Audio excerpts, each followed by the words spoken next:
Good morning दोस्तों, आप लोगों का स्वागत है आपका यूट्यूब चैनल क्रेज क्लासेस में। आज हम लोग देखने वाले हैं कक्षा 12 का जो कि इकोनॉमिक्स का प्रीवियस ईयर्स क्वेश्चन है ना, जो कि आपका 2024 का दिया गया है। और यहाँ पे जितना भी प्रश्न दिया गया है दोस्तों, आपका 12th का जो एग्जाम होने वाला है उस एग्जाम की दृष्टि से very very must important question है। तो आप लोग इसको पढ़ लीजिएगा, क्योंकि एग्जाम आपका यहाँ से भी प्रश्न पूछा जा सकता है, ठीक है।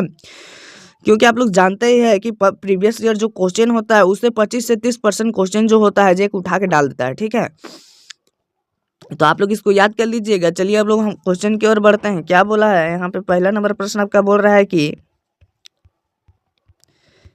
क्या बोल रहा है यहाँ पे, पहला नंबर प्रश्न बोल रहा है दोस्तों आपका, देखते हैं क्या दिया गया है। बोल रहा है निम्नलिखित में से किसका अध्ययन वैशिष्ट अर्थशास्त्र के अंतर्गत होता है। तो किसका अध्ययन होता है दोस्तों, तो वह होता है आपका उपयुक्त उपभोक्ता का संतुलन का, ठीक है। क्या होता है, उपभोक्ता का संतुलन का, ठीक है। अगला देखते हैं, वस्तु की मात्रा के सापेक्ष कुल उपयोगिता में क्या लिखा गया, वस्तु की मात्रा के सापेक्ष कुल उपयोगिता में परिवर्तन की दर को क्या कहा जाता है। तो क्या कहा जाता है दोस्तों, तो आपका कहा जाता है कुल उपयोगिता कहा जाता है, ठीक है। अगला देखते हैं 3 नंबर प्रश्न क्या बोल रहा है आपका, बोल रहा है कि उदासीनता वक्र विश्लेषण से संबंधित निम्नलिखित कथनों में से कौन से कथन सही है।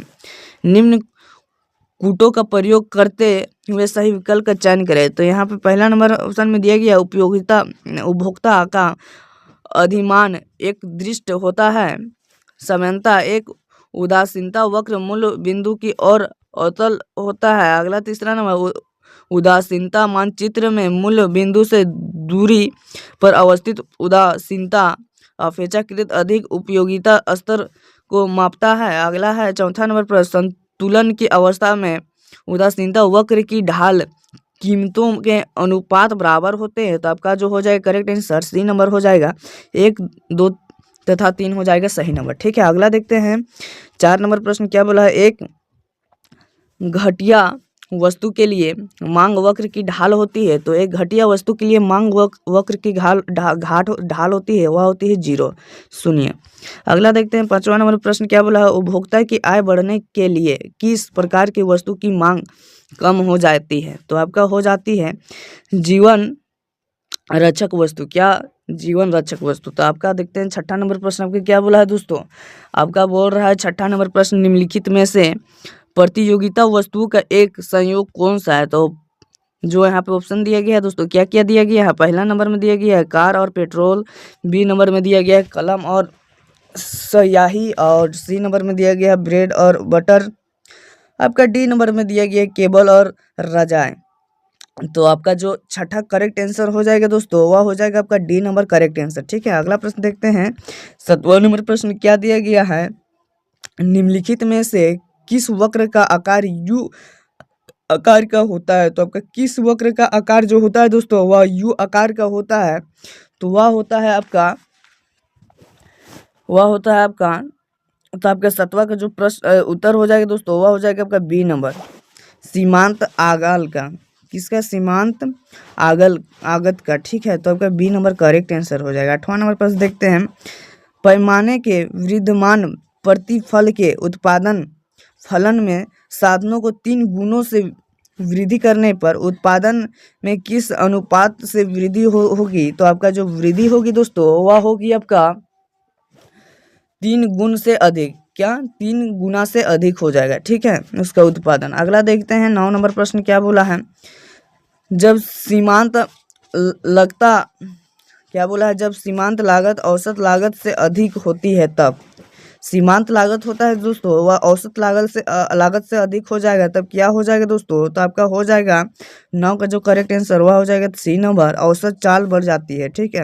अगला देखते हैं 10 नंबर प्रश्न, किसी वस्तु की कीमत में 5% की वृद्धि करने पर, जो कोई मान लीजिए वस्तु है, मान लीजिए एक वस्तु पेन है ना, उसमें 5% की वृद्धि करने पर उसकी पूर्ति की मात्रा 50% से बढ़ जाती है, जो वस्तु की पूर्ति होगी वह हो जाएगी आपका, तो आपका जो हो जाएगा 10वां करेक्ट आंसर दोस्तों वह हो जाएगा आपका बी नंबर। ठीक है, इकाई लोचदार हो जाएगा, क्या लोचदार हो जाएगा। अगला देखते हैं 11 नंबर प्रश्न क्या बोला है, यदि सरकार के द्वारा वस्तु के उत्पादन पर इकाई कर लगाती है तो उस वस्तु की क्या पूर्ति क्या हो जाएगी दोस्तों, तो या इस वस्तु की जो वस्तु पूर्ति होगी दोस्तों वह हो जाएगा आपका 11 का ए नंबर करेक्ट आंसर, कम हो जाएगी। ठीक है, तो यही हो जाएगा करेक्ट आंसर। अगला देखते हैं 12 नंबर क्या बोला है, जब एक फर्म पर पूर्ति वक्र कीमत अक्ष के समांतर होता है तो पूर्ति कीमत के सापेक्ष होती है तो क्या होती है दोस्तों, तो आपका जो होती है वह हो जाएगा 12 का डी नंबर करेक्ट आंसर, क्या हो जाएगा डी नंबर करेक्ट आंसर हो जाएगा। ठीक है, अगला प्रश्न देखते हैं 13 नंबर क्या बोला है आपका, अन्य बातें समान रहने पर साधनों की अन्य बातें समान रहने पर साधनों की कीमतों के बढ़ने से संतुलन कीमत पर क्या प्रभाव होगा, तो जो प्रभाव होगा दोस्तों वह हो जाएगा आपका संतुलन कीमत बढ़ेगी, क्या हो जाएगी संतुलन कीमत जो होगी दोस्तों वह बढ़ जाएगी, है ना, तब के ए नंबर करेक्ट आंसर हो जाएगा। अब देखते हैं 14 नंबर प्रश्न क्या बोला है, बाजार में फर्मों की निर्बाधन प्रवेश की बहिर्गमन की स्थिति में बाजार कीमत कीमत के होती है तो क्या होती है दोस्तों, तो आपका होती है न्यूनतम औसत लागत, क्या होती है न्यूनतम औसत लागत, आपका जो 14 का हो जाएगा बी नंबर करेक्ट आंसर हो जाएगा। अगला देखते हैं 15 नंबर प्रश्न क्या बोला, निम्नलिखित में से कौन एक समष्टिगत आर्थिक एजेंट है, तो आपका जो उत्तर हो जाएगा दोस्तों वह हो जाएगा 15 का आपका हो जाएगा D number correct answer bank, है ना। अगला देखते हैं 16 नंबर क्या बोला, निम्नलिखित में से किस पुस्तक के लेखक से एम केसन है, तो किस पुस्तक के लेखक एम केसन है दोस्तों, तो आपका हो जाएगा जो 16 का करेक्ट आंसर है दोस्तों वह हो जाएगा डी नंबर,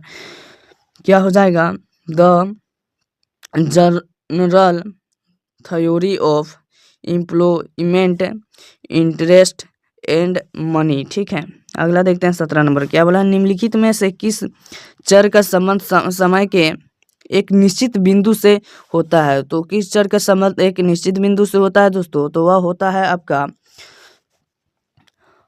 स्टॉक का, क्या स्टॉक का। ठीक है, अगला देखते हैं 18 नंबर प्रश्न, जीडीपी की गणना की किस विधि में अंतिम वस्तु के मौद्रिका मूल्य को शामिल किया जाता है, तो पहला नंबर ऑप्शन में दिया गया उत्पाद विधि, बी नंबर में दिया गया आयन विधि और सी नंबर में दिया वह विधि और डी में दिया गया इनमें से सभी। तो जो आपका 18 नंबर क्वेश्चन है दोस्तों इसका जो आंसर हो जाएगा वो हो जाएगा ए नंबर उत्पादन विधि। ठीक है, उत्पाद विधि कोई हम लोग उत्पादन विधि भी कह सकते हैं। ठीक है, अगला क्या है आपका 19 नंबर प्रश्न आपका है क्या बोला है, वस्तु विनिमय प्रणाली का एक दोष निम्न में से कौन सा है, जो वस्तु विनिमय प्रणाली होता है दोस्तों उसका बोल रहा है एक दोष कौन सा है निम्नलिखित में से, तो आपका जो उत्तर हो जाएगा दोस्तों वह हो जाएगा आपका डी नंबर इनमें से सभी, क्योंकि यहाँ पे जितने भी दोष दिया गया है वो सभी हो जाएगा आंसर। ठीक है, 20 नंबर देखते हैं क्या बोला है, व्यावसायिक बैंक का एक कार्य निम्नलिखित में से कौन सा नहीं है, जो व्यावसायिक बैंक होता है दोस्तों उसका कार्य जो यहाँ पे दिया गया है, यहाँ पे 4 कार्य दिया गया है। ठीक है, उनमें से कौन नहीं होता है बोला, तो ऋण निर्गमन करना, बचत बैंक खाते में जमा स्वीकार करना, सरकार का बैंक की सावधि जमा खाता खोलना, तो आपका जो उत्तर हो जाएगा दोस्तों 20 का वह हो जाएगा आपका सी नंबर सरकार का बैंक। ठीक है, अगला देखते हैं जो कि आपका 21 नंबर प्रश्न है, यदि केंद्रीय बैंक वैधानिक क्या लिखा है तरलता अनुपात को बढ़ा दे तो व्यावसायिक बैंक को ऋण देने की क्षमता में क्या हो जाएगा दोस्तों, ऋण देने क्या बोला है बैंक को ऋण देने की क्षमता क्या हो जाएगी, कमी होती है कि वृद्धि होती है कि कोई परिवर्तन नहीं होते कि वृद्धि या कमी हो सकती है, तो आपका जो उत्तर हो जाएगा दोस्तों वह हो जाएगा आपका बी नंबर करेक्ट कमी होती है। ठीक है, अगला देखते हैं 22 नंबर प्रश्न क्या बोला है, ब्याज दर में वृद्धि होने से मुद्रा की किस मांग में कमी होती है, तो ब्याज दर में वृद्धि होने से मुद्रा की जो कमी होती है दोस्तों वह होती है आपका वह हो जाएगी आपका डी नंबर करेक्ट आंसर, क्या लिखा गया है सट्टेबाजी मांग। ठीक है, अगला देखते हैं 23 नंबर में, उपभोग की सीमांत प्रवृत्ति किस फलन की ढाल को मापती है? तो वह किस फलन की माप को ढापती है दोस्तों? तो वह मापती है आपका उपभोक्ता फलन की। क्या? उपभोग फलन की। ठीक है, तो आपका डी नंबर करेक्ट आंसर हो जाएगा। अगला देखते हैं क्या लिखा गया आपका 23 नंबर प्रश्न 24 नंबर प्रश्न में, यदि किसी अर्थव्यवस्था में गुण का मान 4 है तो बचत की सीमांत प्रवृत्ति का मान क्या होगी? तो आपका जो मान होगी दोस्तों वह हो जाएगी आपका 0.25। ठीक है, तो ये नंबर करेक्ट आंसर हो जाएगा। आप देखते हैं 25 नंबर प्रश्न क्या बोला है, उपभोग की सीमांत प्रवृत्ति में वृद्धि सामग्री मांग को किस प्रकार प्रभावित करती है? तो आपका जो प्रभावित करती है वह दोस्तों आपका करती है समग्र मांग का वक्र की ढाल बढ़ेगी। ठीक है, तो बी नंबर करेक्ट आंसर। अगला देखते हैं 26 नंबर क्या बोला, सरकार के राजस्व आय का एक स्रोत निम्न में से कौन सा है? जो सरकार का राज्य क्या बोला है राजस्व आय होता है दोस्तों, वह आय का एक स्रोत निम्न में से कौन सा है? तो जो आय होता है दोस्तों उसका स्रोत होता है आपका सरकारी निवेश से लाभ लाभ लाभांश होता है। ठीक है, लाभांश।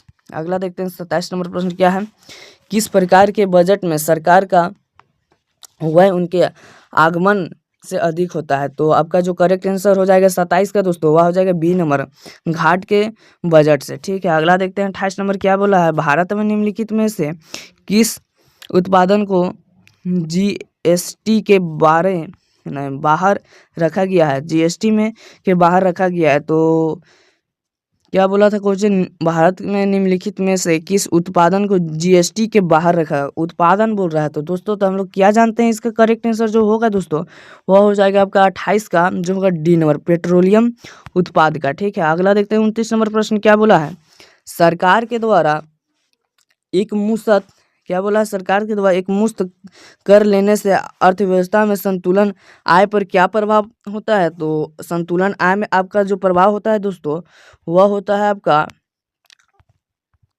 संतुलन आय में कमी हो जाता है। ठीक है, तो बी नंबर करेक्ट आंसर। अगला देखते हैं 30 नंबर प्रश्न जो कि आपका आखिरी ऑब्जेक्टिव प्रश्न बचा गया है दोस्तों, इससे आगे आपका सब्जेक्टिव प्रश्न दिया गया है जो कि एग्जाम की दृष्टि से वेरी मस्ट इंपॉर्टेंट क्वेश्चन है। तो पहले देखते हैं 30 नंबर प्रश्न, उसके बाद सब्जेक्टिव की ओर बढ़ते हैं। तो 30 नंबर प्रश्न क्या दिया गया है, भारत में विदेशी मुद्रा के प्रभाव का एक कारण है। तो जो भारत में विदेशी मुद्रा होता है दोस्तों उसका एक कारण क्या है? तो वह है आपका इनमें से सभी विदेशी उपहार, विदेशी प्रत्यक्ष निवेश, वस्तु एवं सेवाओं का निर्यात।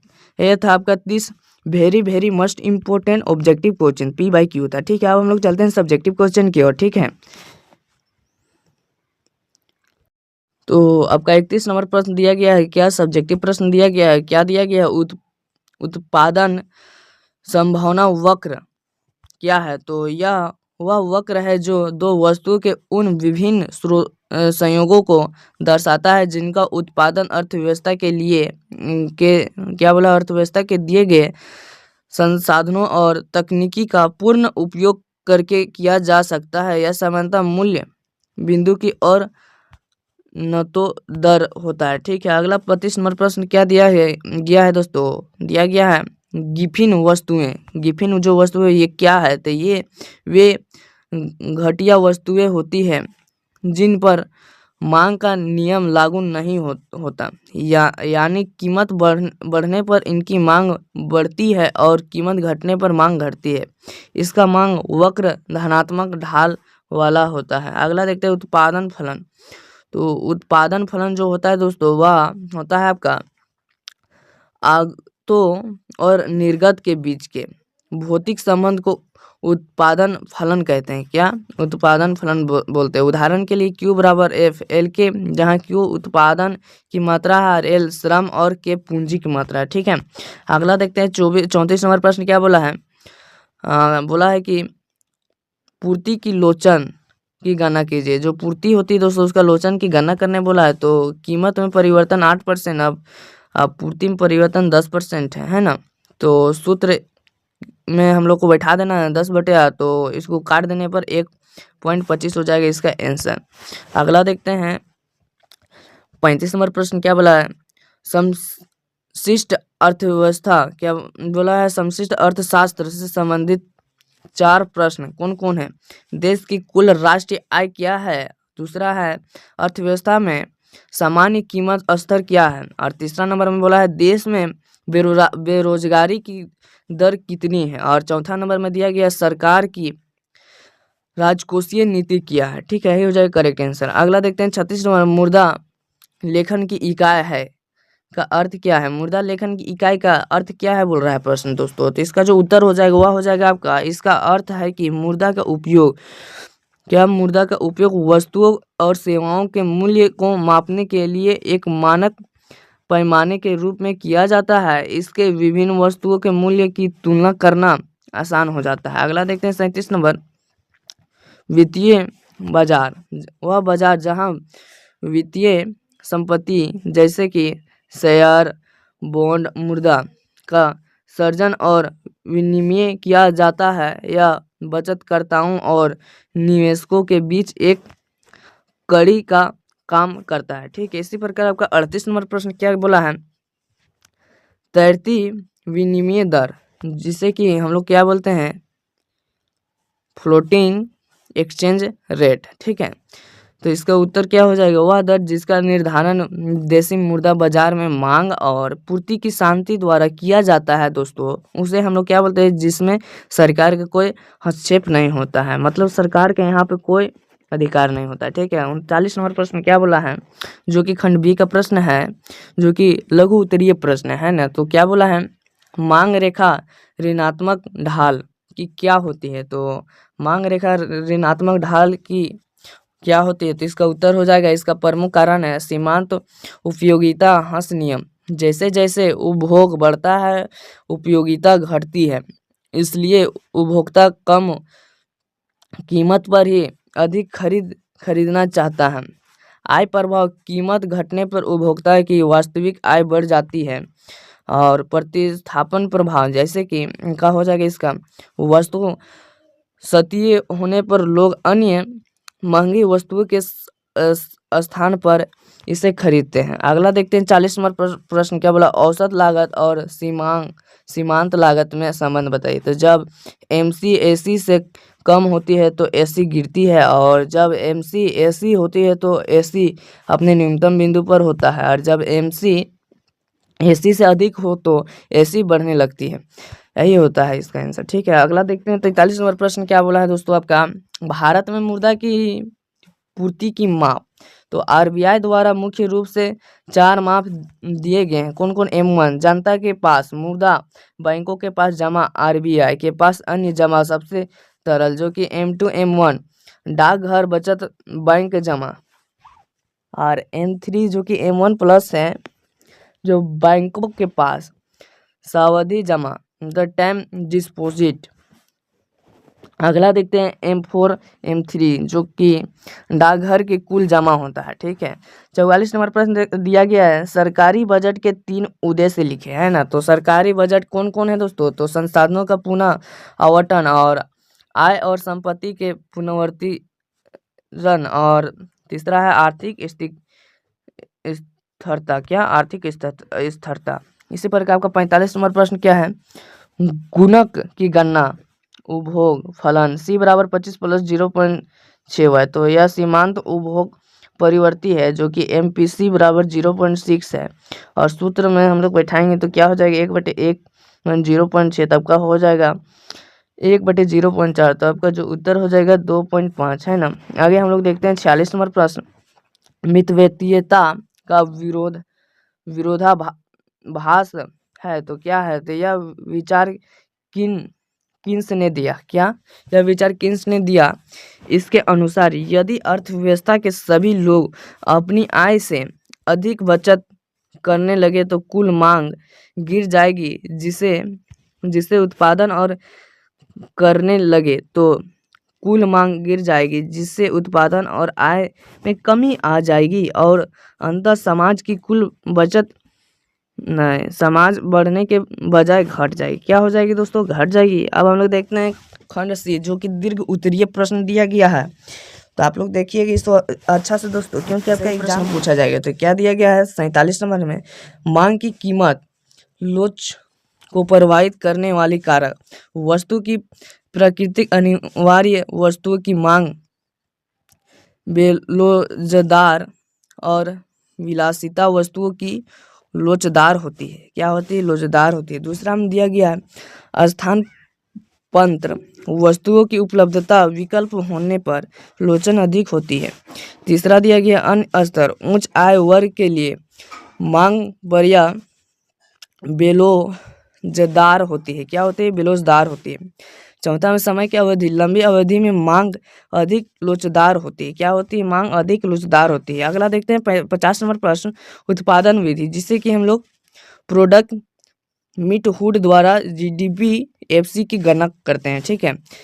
प्रत्येक क्षेत्र प्राथमिक, द्वितीयक, तृतीयक द्वारा उत्पादित अंतिम वस्तुओं और सेवाओं के बाजार मूल्य को जोड़कर जीडीपी एमपी ज्ञात किया जाता है। क्या? जीडीपी को हम लोग एमपी कहते हैं, ज्ञात किया जाता है। दूसरा नंबर क्या है? इनमें से मूल्यह्रास मतलब कि डिप्रिसिएशन और शुद्ध अप्रत्यक्ष कर एनआईटी घटकर तथा साधन लागत को समायोजित किया जाता है। क्या किया जाता है? समायोजित। और तीसरा नंबर क्या है? जीडीपी एफसी जिसे कहते हैं, और जीडीपी एमपी शुद्ध अप्रत्यक्ष कर एनआईटी होता है। ठीक है। इसी प्रकार 52 नंबर प्रश्न देखते हैं दोस्तों, जो कि आपका आखिरी प्रश्न दिया गया है। ठीक है। तो आप लोग इसको अच्छा से पढ़िएगा। ठीक है। क्या दिया गया 52 नंबर में? राष्ट्रीय आय और व्यय विधि क्या है ना? तो राष्ट्रीय आय से तात्पर्य एक लेखा वर्ष में देश के सामान्य निवासियों द्वारा अर्जित कुल साधन आय से है ना? विधि के चरण कौन कौन है? तो निजी अंतिम उपभोग व्यवस्था और सरकारी अंतिम उपभोग व्यय और सरकारी घरेलू पूंजी निर्माण। शुद्ध निर्गत, शुद्ध जो निर्यात होता है दोस्तों, क्या? एक्स माइनस एम, जो कि इन सबको जोड़ने पर जीडीपी एमपी प्राप्त होता है, जिससे बाद में राष्ट्रीय आय एनएनपी एफसी निकाली जाती है ना? तो ये था आपका 52 वेरी मस्ट इंपॉर्टेंट क्वेश्चन, जिसमें आपका 30 प्रश्न आपका एमसीक्यू था दोस्तों, है ना? जो कि एग्जाम की दृष्टि से वेरी मस्ट इंपॉर्टेंट क्वेश्चन था। तो अब आप लोग दोस्तों हमारे चैनल पर नए हैं तो चैनल को लाइक कीजिएगा, चैनल को सब्सक्राइब कीजिएगा और अपने दोस्तों के पास शेयर कीजिएगा। फिर मिलेंगे इससे और इससे बेहतरीन टॉपिक के साथ। जय हिंद, जय भारत।